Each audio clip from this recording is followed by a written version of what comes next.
These are very difficult times, and they're going to get more difficult. Um, we desperately need these kinds of conversations. We desperately need each other, and we need all of the resources that we can gather to support ourselves. Mhm. Um, but this is a time to really focus in the inner world, even as we realize that the outer world is crumbling. And even as we have places in the outer world where we can serve, where we can make a difference, let us not forget the inner world. Mm, yeah. And I find it kind of funny, I find it kind of sad. The dreams in which I'm dying are the best I've ever had. I find it hard to tell you, I find it hard to take. When people run in circles, it's a very, very mad world. Mad world.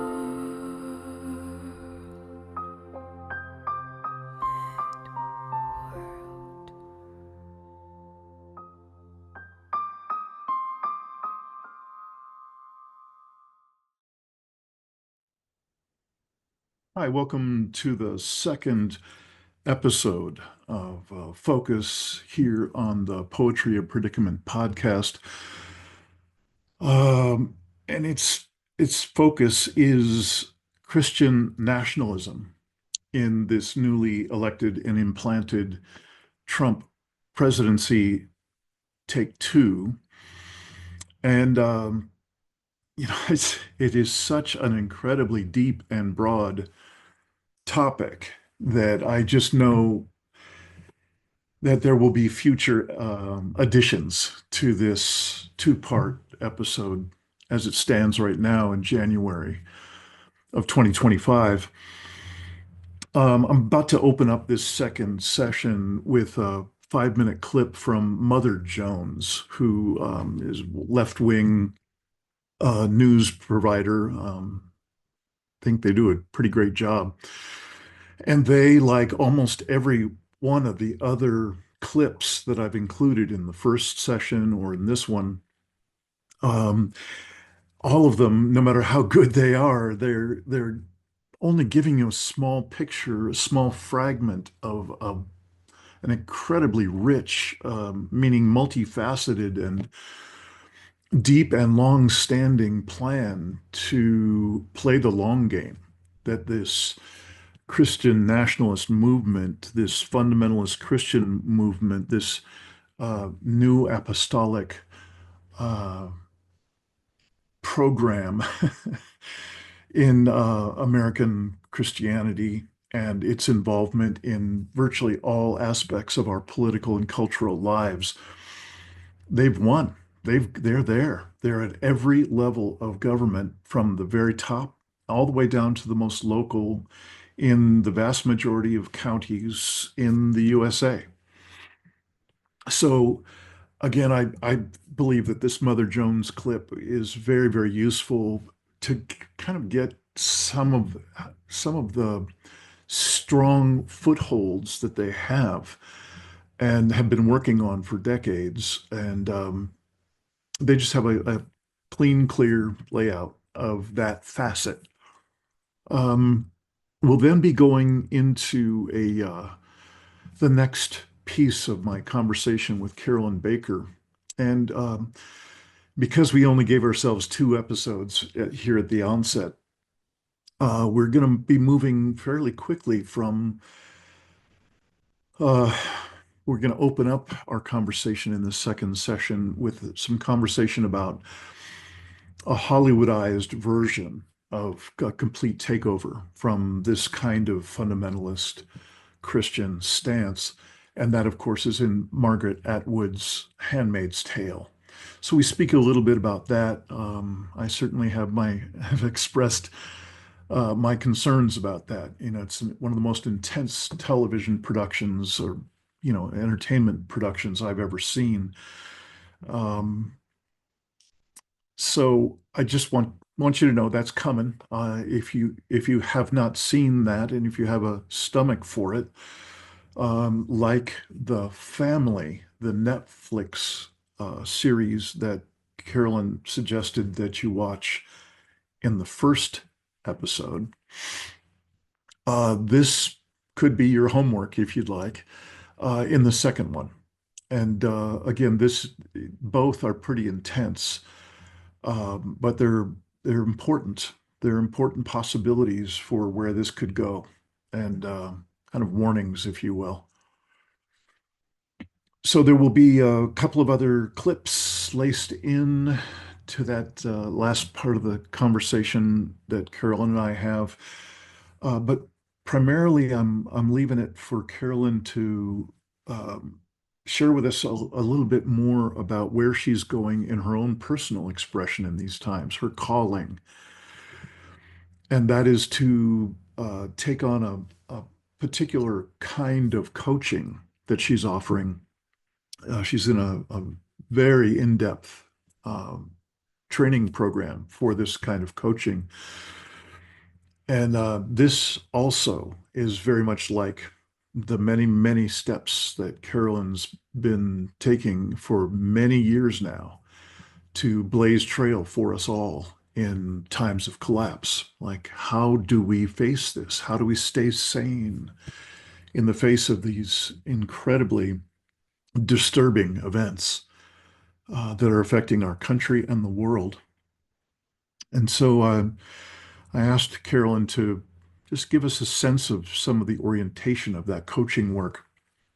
And I hope you'll avail yourself of that work with Carolyn if that seems to suit you in some way. I have an immense respect for the groundbreaking work that Carolyn's done with her many, many books, her many, many collaborative books with Andrew Harvey, another just pillar of integrity and passion in terms of activism, what he would call sacred activism. So it's been a pleasure to put this together for you. I hope it's been useful. If you have any reactions, if you have any personal experience with any of these topics that have been briefly introduced in these two episodes, please mention them in the comments. And if you have suggestions for further addenda, ways that I can, have future episodes to add to this series, please don't hesitate to leave suggestions or personal sharing if you'd like.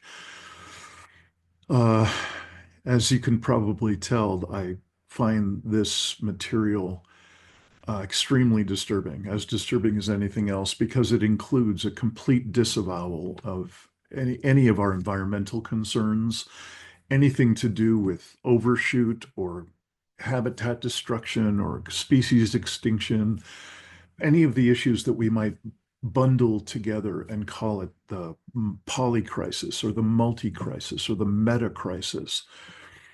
All of that is being swept completely out the window. And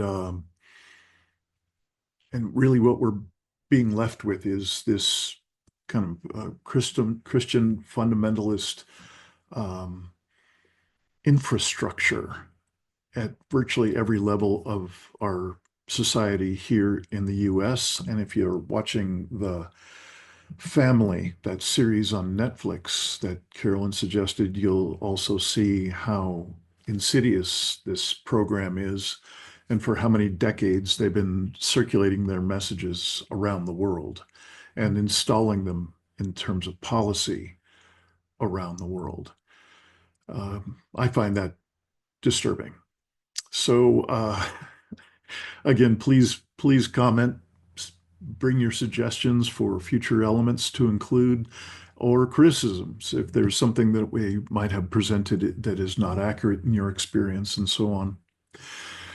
Thank you so much for your participation in, or at least watching the elements that we produce here in the Poetry of Predicament.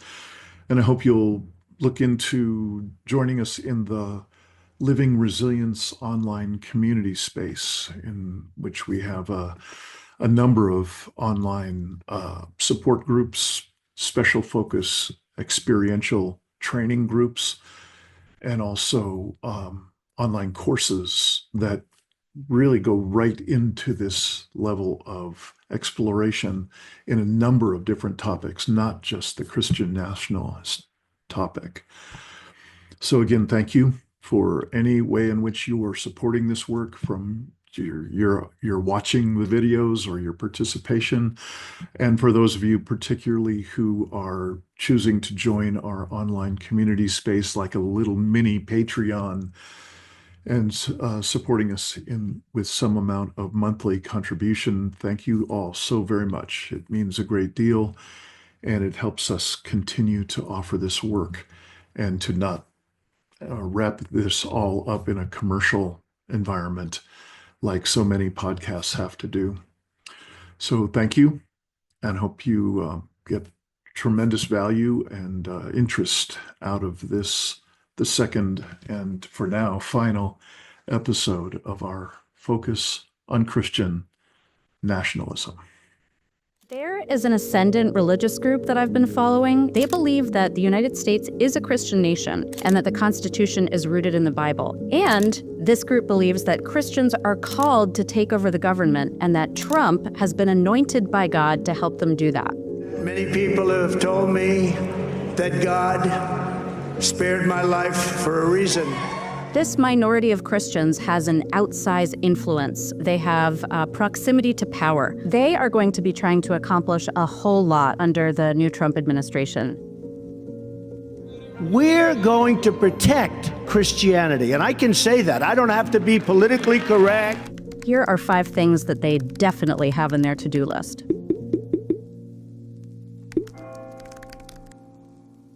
The Establishment Clause is part of the First Amendment, which is, of course, the amendment that gives us free speech and also freedom of religion. And the Establishment Clause basically codifies the separation of church and state. It's important to Christian nationalists because they believe that America is rightfully a Christian nation. They believe that Christians should have control of the United States. And if we have an Establishment Clause saying that government is separate from religion, it will be hard for them to do that. Since the Supreme Court overturned Roe v. Wade in 2022, at least 20 states have banned or restricted access to abortion. Advocating against abortion and advocating against birth control is unpopular. So if they can rebrand this as harnessing the power of your natural cycle to prevent or achieve pregnancy, then they are really expecting that a lot of people are going to want to get on board. During the first Trump administration, there was federal funding that was dedicated to natural family planning. And then more recently, earlier this year, when IVF came under attack, there was a group of Republican senators that put together a bill that had to do with what they called restorative reproductive medicine, which was basically a fancy way of saying tracking your cycles to try to get pregnant. Now that Republicans have more power in the government, it is almost certain that they will advance more legislation. Louisiana Governor Jeff Landry signed into law a bill requiring the 10 Commandments be easily readable on a poster-sized display in every publicly funded classroom in the state. Trump has said several times that he plans to dismantle the Federal Department of Education. We should abolish the Department of Education. Whether or not he does that, you can expect that Christian nationalists will be lobbying for more money that is supposed to go to public schools to be diverted to religious private schools. They often do this through voucher programs, and it's been found that in the states that do allow these voucher programs, 90% of the schools that voucher program users attend are religious schools. Another piece of the agenda is to make public schools more explicitly religious. All over the country, you have these kind of test cases where legislators have advanced these initiatives to insert religion into public schools. This is the Bibles in classrooms, the 10 Commandments in classrooms, the school chaplains instead of school counselors. These are all folks testing out how far can I push this before somebody stops me from doing it. Much like getting rid of abortion, getting rid of same-sex marriage is broadly unpopular. Instead, what you will hear them saying is a lot about biblical marriage, traditional families. I'm traditional marriage. It is changing rapidly. These are all euphemisms for the idea that marriage should just be between a biological male and a biological female. So even though they're not saying get rid of gay marriage out loud, they're saying biblical marriage, they're saying traditional marriage, and they are launching a campaign to overturn Obergefell, which was the decision that legalized gay marriage. One major campaign strategy in this effort to overturn Obergefell has to do with the judiciary. Specifically, they are trying to recruit and install Christian right-wing justices in the lower courts with the hopes that eventually this will make its way to the Supreme Court. Israel is the shining city on the hill. This group of Christian nationalists believes that in order to bring about their end-time scenario of choice, which is the return of Jesus, that all of the Jews have to go back to Israel. The 13th prophecy is the regathering of the Jewish people when Israel was reborn in 1948. In order to help that happen, America has to support Israel. You'll often hear them saying that God blesses America because America blesses Israel. So the Trump administration is kind of a key part of their agenda because they believe that because Trump moved the embassy from Tel Aviv to Jerusalem, that he has been anointed by God to help them hasten this end-time scenario. Lord said, it's my desire. Yeah.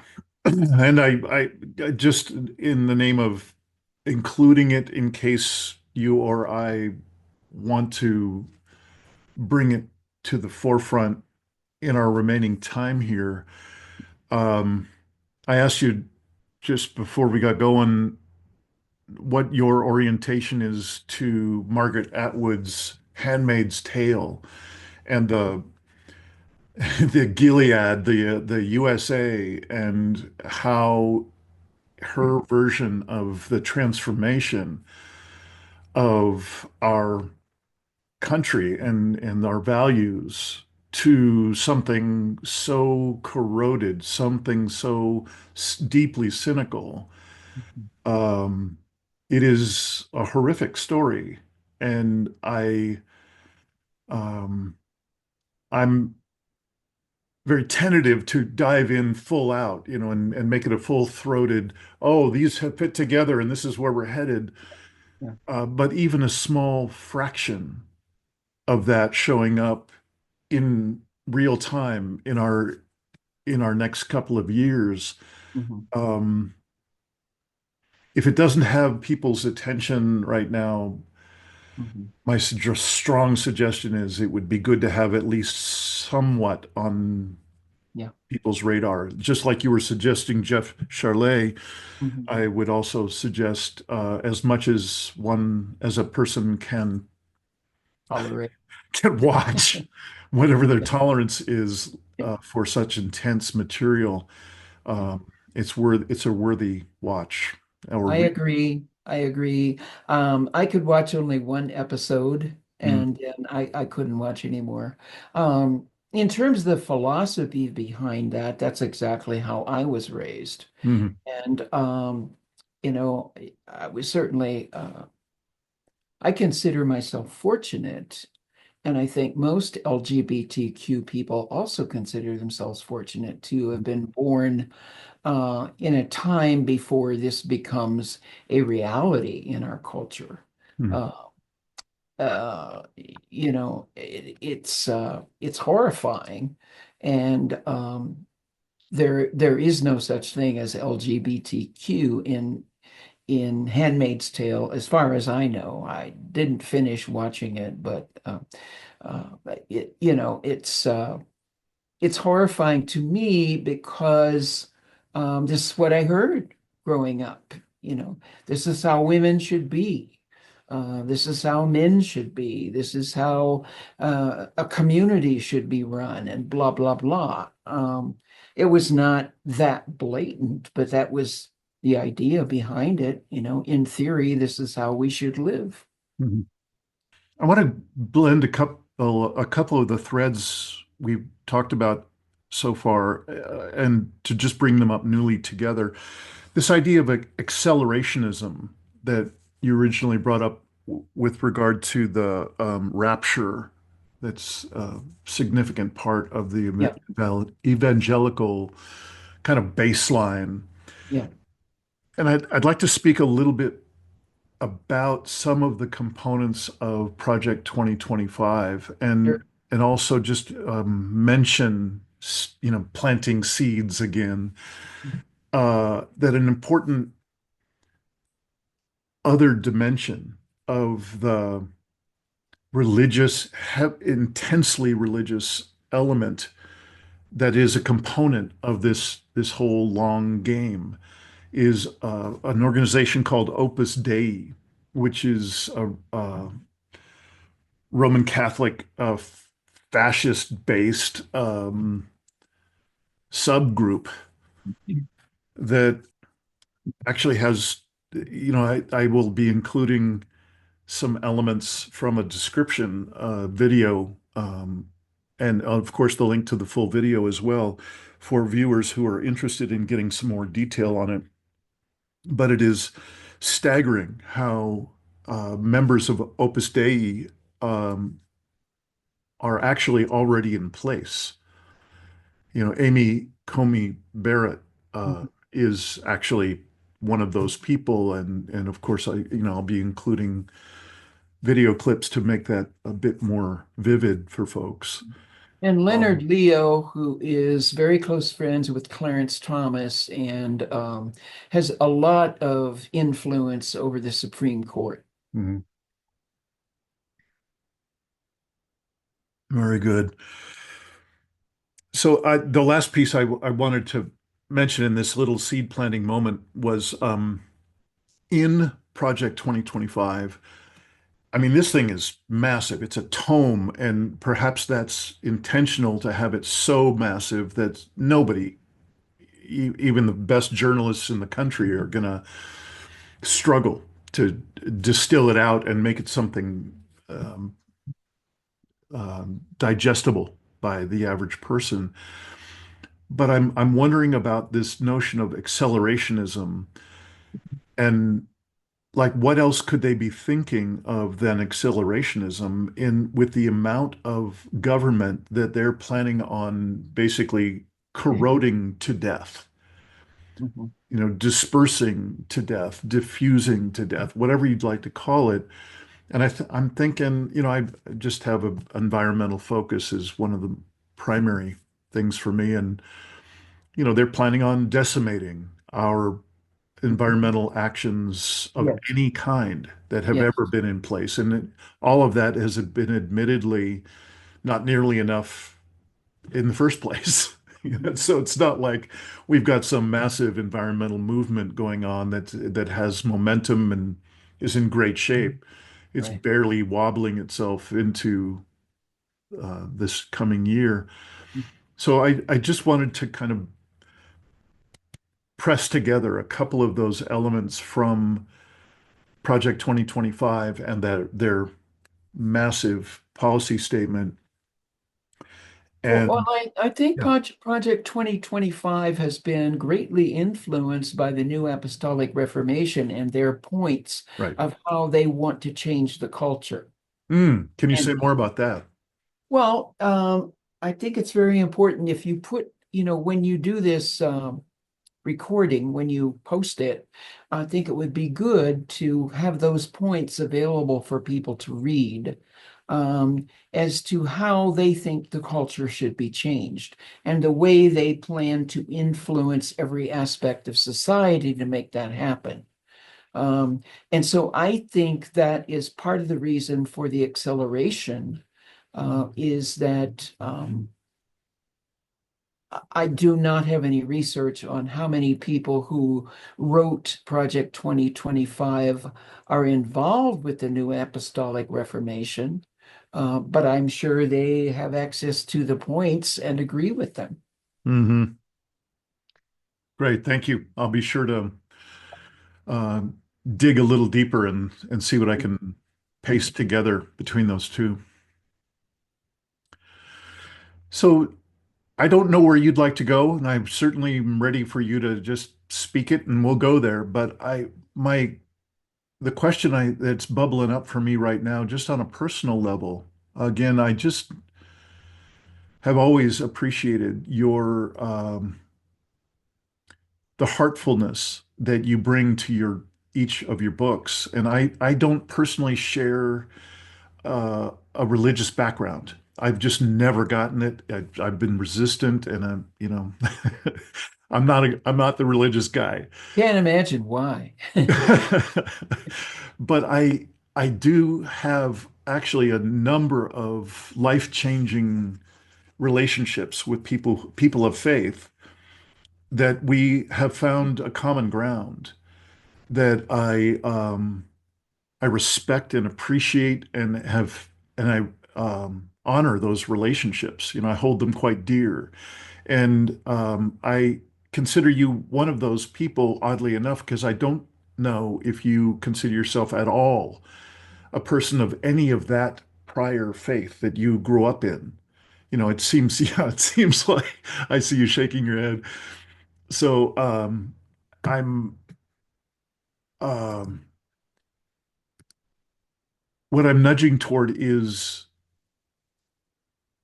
this when I settle into what we're actually talking about here, it takes my breath away. This is not fucking around. That's right.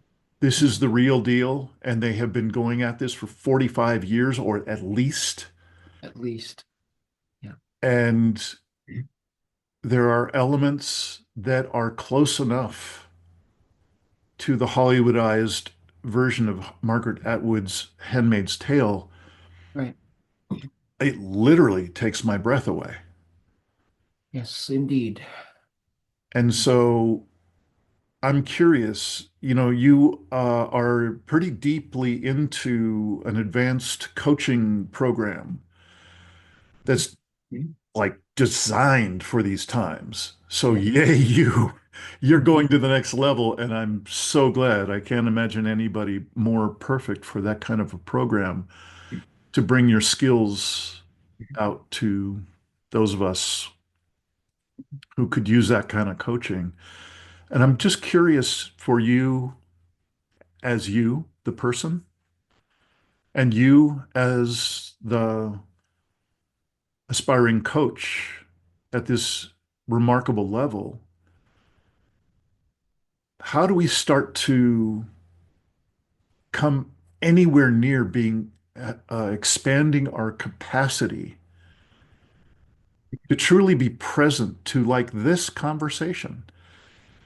Just this conversation, not the actual realities, of course, which are even more demanding, but we seem as a culture, I'm mostly speaking about the USA, Right.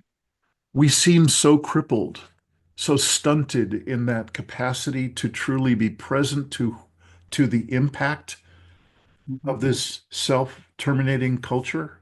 Mhm. And we're past that Wile E. Coyote moment of being far off the cliff. We start to look down like the coyote did and realize,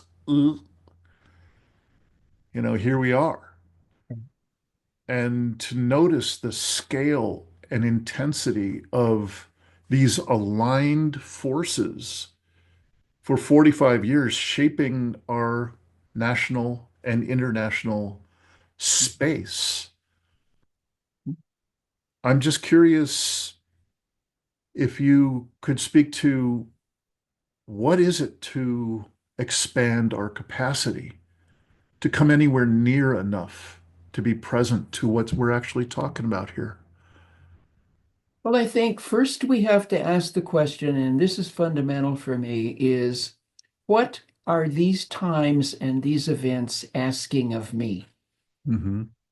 And I don't mean in terms of, oh, it's asking me to volunteer at a soup kitchen, or it's asking me to, get involved in this movement or that movement.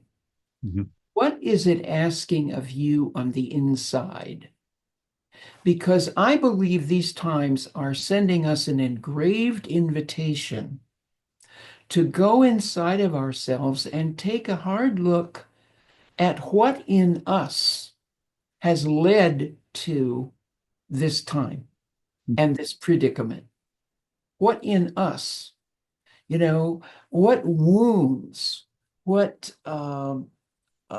deficits in our life experience have led us to become the people who have, in some sense, caused this predicament. Although we should not beat ourselves up, but just be aware we've been part of a milieu that has treated the planet and treated other people and other beings this way. Yeah. And it's broken us and it's bruised us. Yeah. And so maybe this predicament is sending us an invitation to go more deeply inside. Mm. Rather than just outside. What can I do? Who can I join with? Right. What project can I take on? Think about those things, Yeah. but then go inside to what is broken in me Yeah. that needs to be healed. And the kind of coaching I do, we have all kinds of coaching, business coaching, leadership coaching, you name the kind of coaching. There's one on every corner. Mhm. What I call the coaching I'm doing is emergence coaching, emergence in a time of descent. So how do we, in the midst of that descent, go inside and do this work that we're being asked to do so that we can emerge into our full potential? Now, full potential, sounds like a 60s word, which doesn't mean, oh, I'm going to go out there and be very successful and start a new business and do this and do that and accomplish and accomplish. But how can I emerge from this destruction that we are in, and it's going to get worse, trust me, into a person who can be present to this? Mhm. There's some work that I need to do out there, but I have to do this inner work first, Yeah. to be really present to that outer work. Yeah. And Carolyn, you're the last person that needs this reminder, but you just haven't happened to mention the word from actually one of the best books I think you have ever written about shadow. I know you've been implying it in every word that you've said in the past couple Yes. of paragraphs, Yes.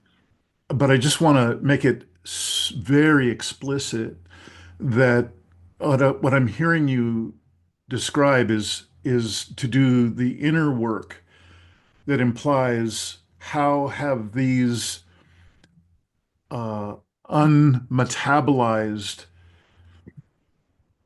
massive scale events that we are founded on here in the USA, from slavery to the decimation of indigenous culture to everything that's in place in this massively energetically and physically, kinetically violent superstructure that is built around all of what we call normal, all the marketplace and all that.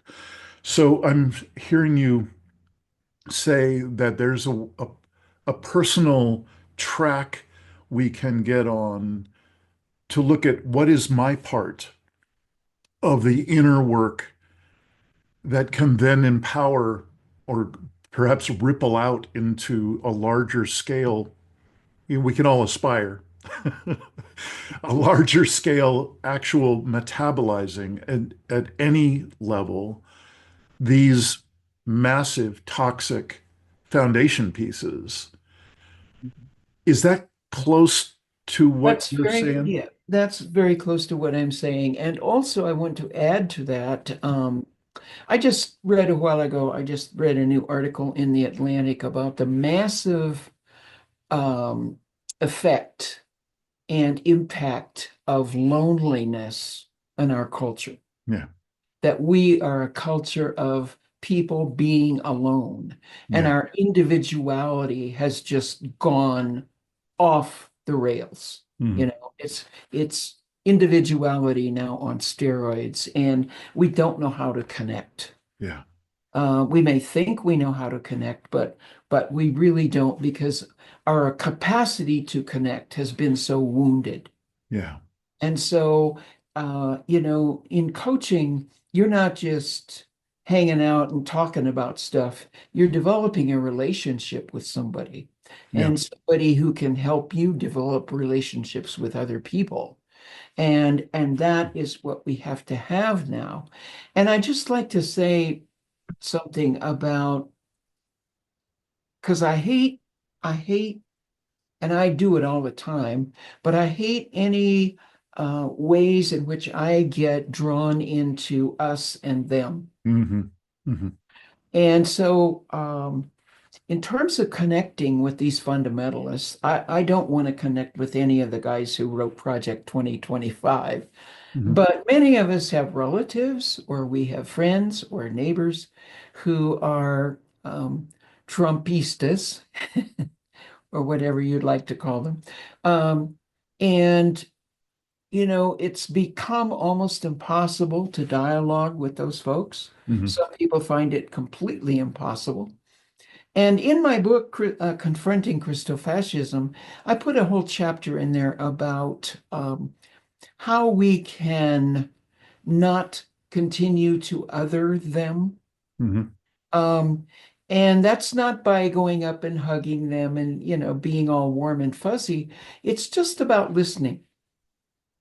And if you listen to some of these folks, um, it will run chills up the back of your spine, Hmm.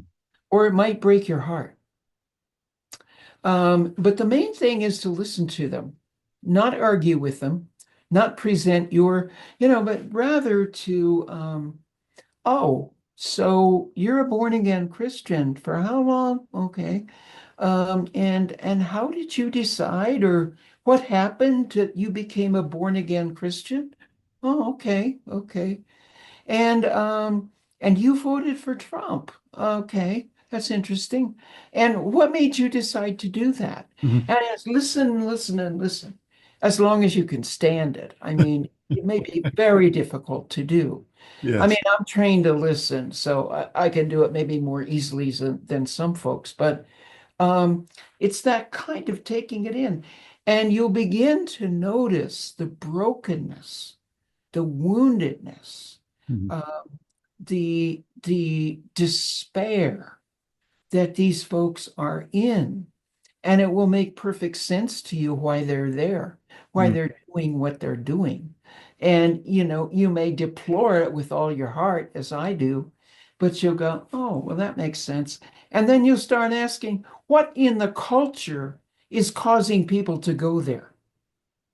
You know, what have we created in this culture that's causing people to resort to that? Hmm. That makes people absolutely refuse to look at facts, that makes them terrified of looking at facts, that draws them to these pseudo heroes that Hmm. they think are going to save them, at the same time that the pseudo hero is punching them in the face. Yeah. What is that about?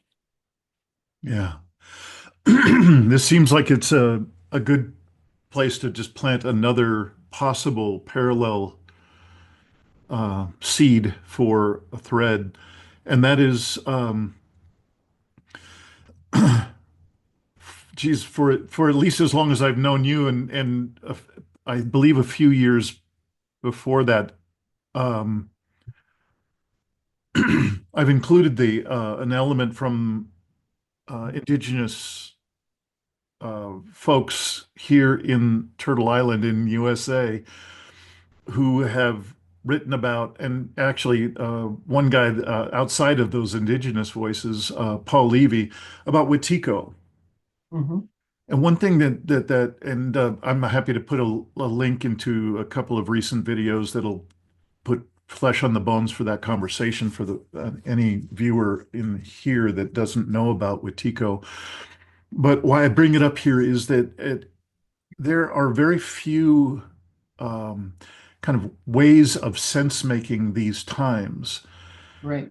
that I have found as useful as Wetiko for why the hell are we so prone to voting against our own best interest or against the best interest of life itself, Yes. the web of life itself? I mean, it doesn't get any more existentially clear and simple to get.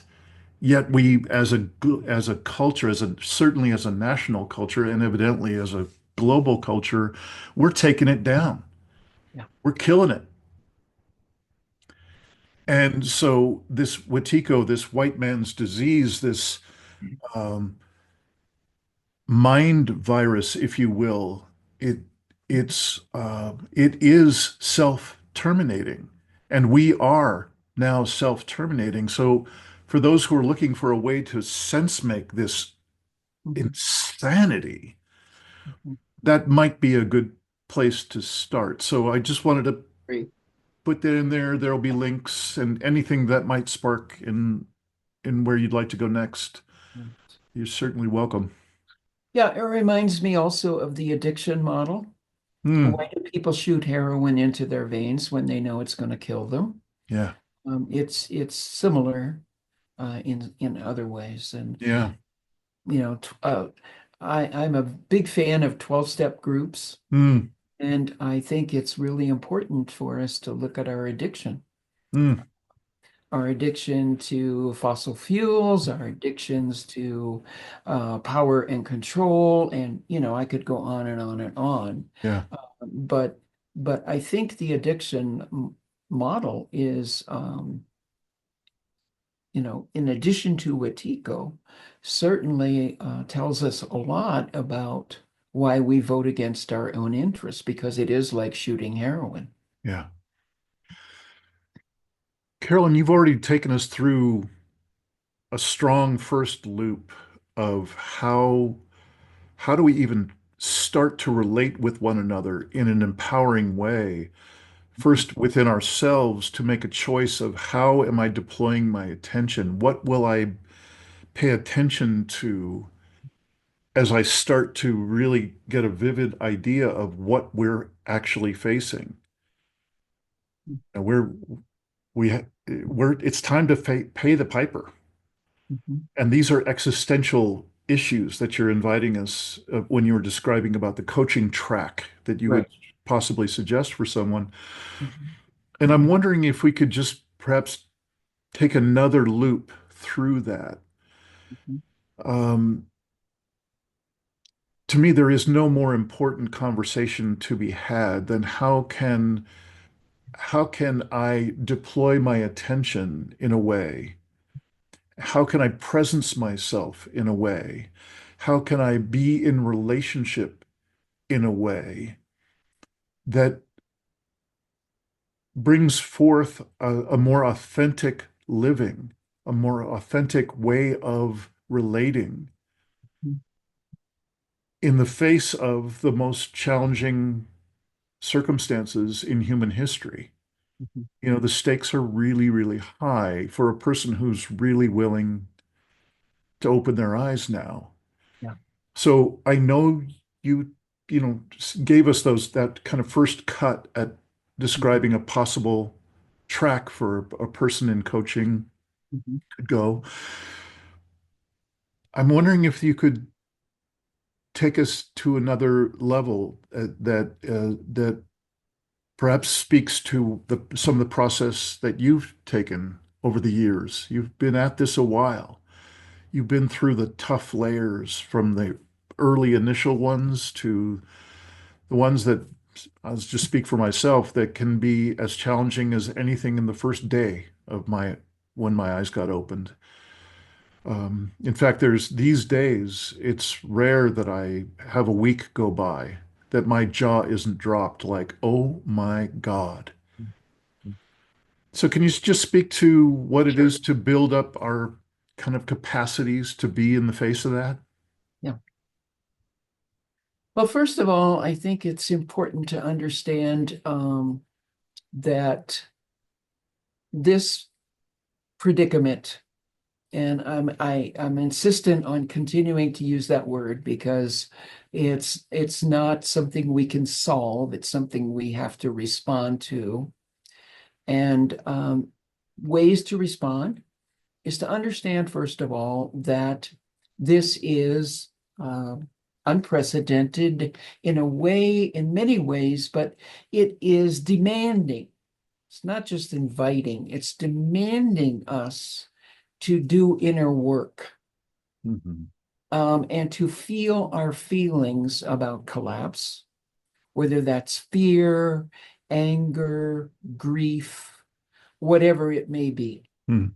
To know that this is not about reading a lot of books, watching a lot of videos, knowing all the facts about collapse, but that we've got to allow ourselves to feel in our bodies what this means for us and what this means for the entire planet. Mhm.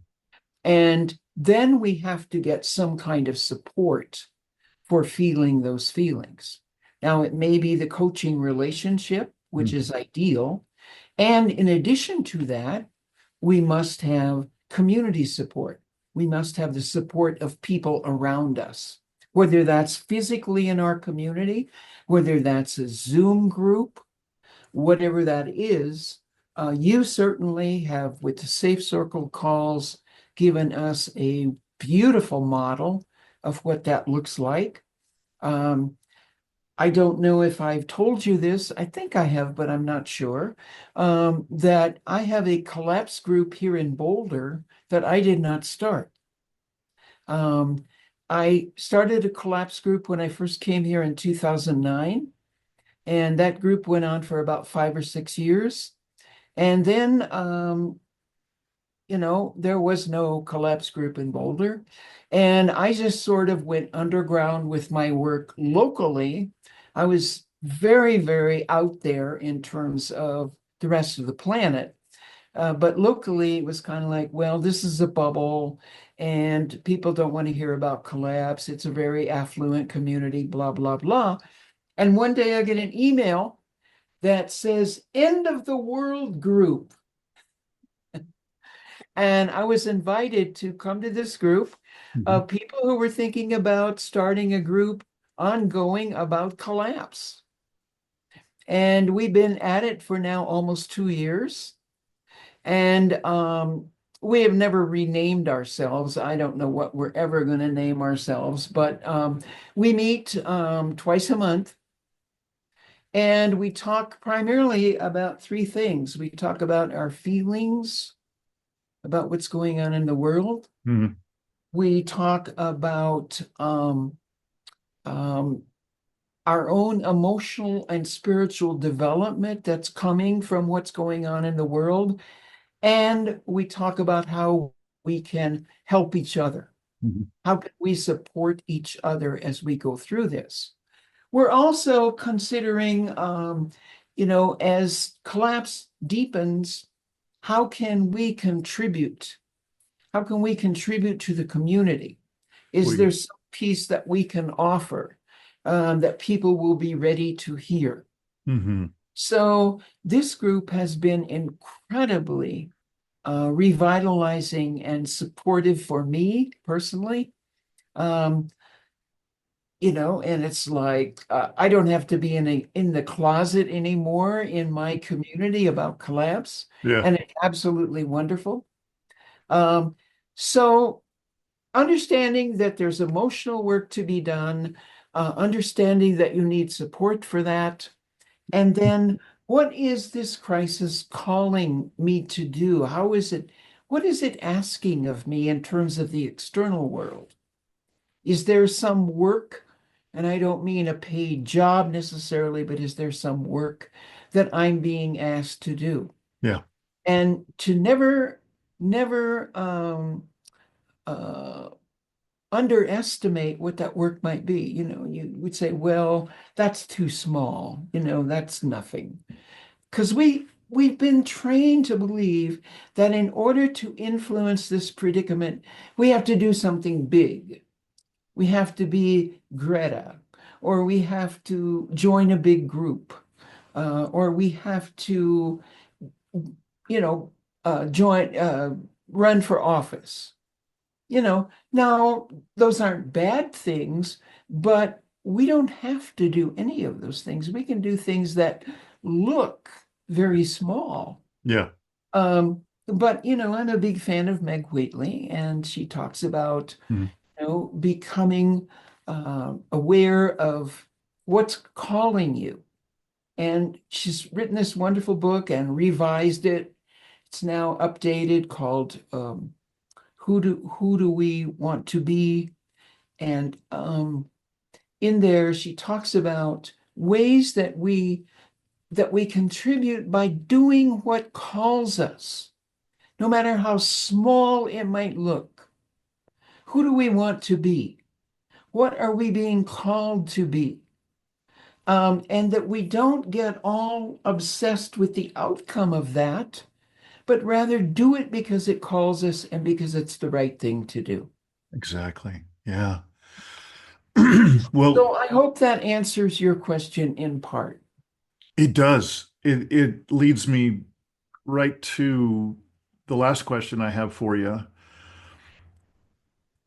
You were leaning this way in everything you just said, but I'd like to ask you to just imagine you're in a one-on-one conversation with somebody who is really new to this, perhaps a young parent, and it's hitting them hard. The challenges are clear in the human-caused collapse of both human systems and environmental systems. And that means challenges to what's coming in the near future about their own ability to make a living, right? To be able to trust anything about the government or to trust anything about the mega corporations and oligarchic rule, and what it is to be a parent, to try and model appropriate behavior in this predicament-laden world. And so I'm just wondering if you could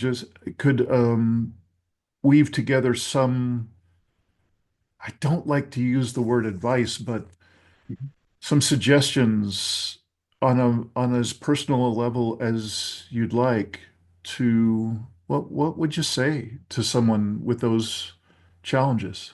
Yeah. Well, first of all, I would feel great compassion for them. That's number one. I would just, in that situation, I totally feel compassion. And I would listen to them. I wouldn't try to fix anything at first. I would just listen to them. And I would invite them to feel their feelings about it, to really express and talk about their feelings and how hard this is, the grief that they feel, the fear that they feel, the anger that they feel, and really let them speak that, because there's likely, probably no one else they can speak that to. Maybe they speak about it with a partner, maybe a close friend, but to really have the permission to get all of that out on the table with somebody who listens, somebody who respects their feelings. And then, I would say, I'm here for you. Let me know ways that I might be able to help you. And by all means, here are some resources. Here are some groups that you might be able to connect with. For example, the Safe Circle group on Tuesday nights. Here's a place where you can go and talk about this with other people as well. Here are some books that might be helpful. I wouldn't throw that all on them at once, but mostly I want to listen. I want to allow them to feel their feelings. I want to have compassion for them and let them know that I'm here. I'm here in whatever ways you need me to be. Yeah. Well, thank you. And I trust that you completing this extraordinary program that you're in is just going to take you to an extraordinary level of fit for people to get the kind of guidance that they're needing right now. And I'd like to just say one thing that's very current for me. We're in a time where we need every flavor, every color of the rainbow of different kinds of support, different kinds of environments, circles, if you will, that people Yes, can sit in that address what they're grappling with now.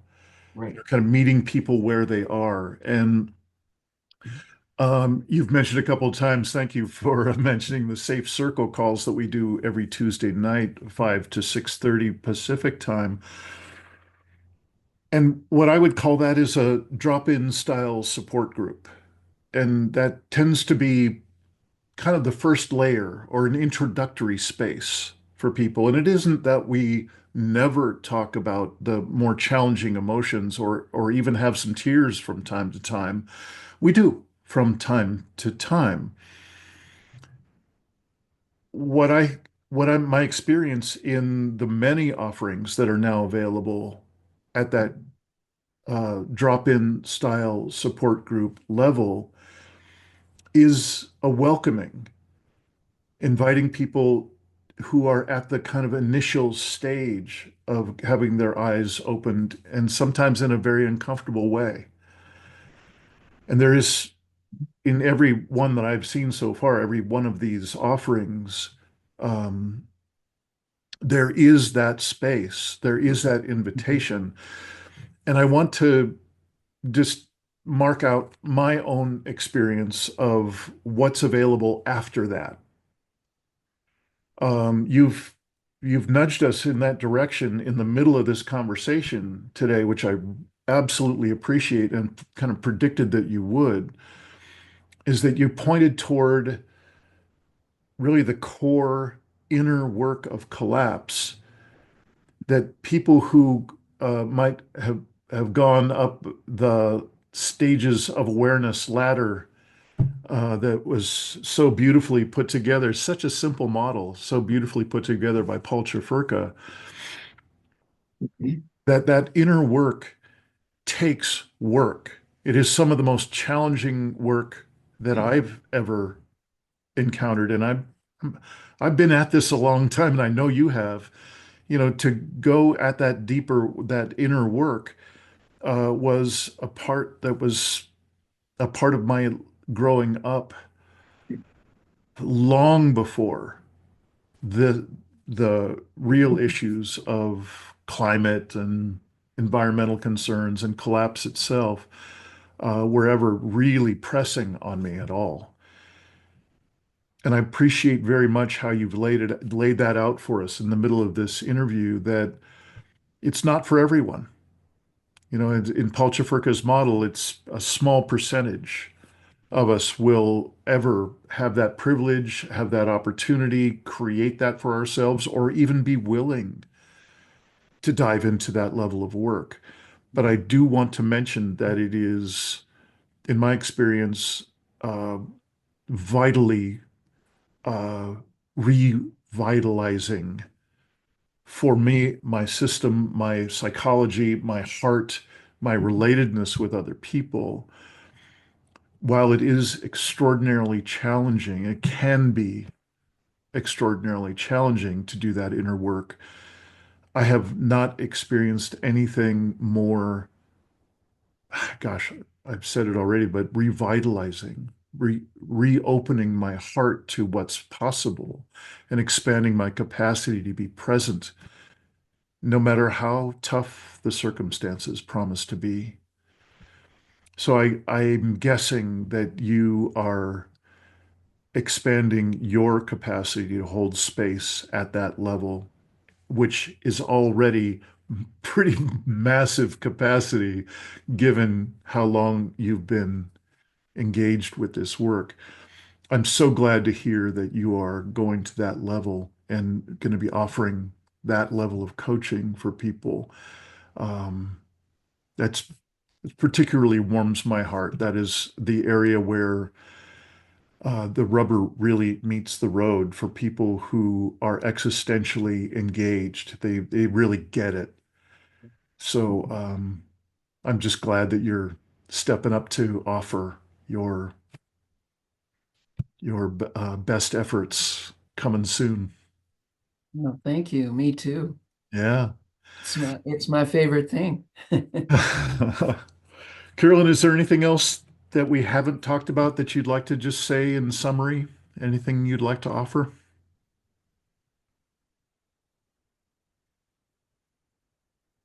These are very difficult times, and they're going to get more difficult. Um, we desperately need these kinds of conversations. We desperately need each other. And we need all of the resources that we can gather to support ourselves. Mhm. Um, but this is a time to really focus in the inner world, even as we realize that the outer world is crumbling, and even as we have places in the outer world where we can serve, where we can make a difference. Let us not forget the inner world. Hmm. Yeah. Well, Carolyn, thank you so much for coming back Well, and thanks for inviting me. talking with us. And really, congratulations. And I so look forward to tracking with you as you finish up your program. How much longer you got to I go? got about a year and a half. Great. Well, if you don't mind, I'm going to keep bugging you to check in from time to Please time. do. Please do. I would love to. Yeah. And and particularly thank you for contributing to this conversation about the Christian nationalism and the elements that are cemented in at every level of our culture now. Thank you for the vividness that you bring because it's been so real for you in your own growing up years and all the Yeah. way through your adulthood. There's something important about having that level of vividness that kind of pierces through the fire hose to the face of too much content all the time. Yeah. Comes through with the wisdom, the hard-won wisdom of experience, of life experience. It's a whole different thing. So thank you so much for bringing that. You're very welcome. All righty. I'll see you next time. Okay. In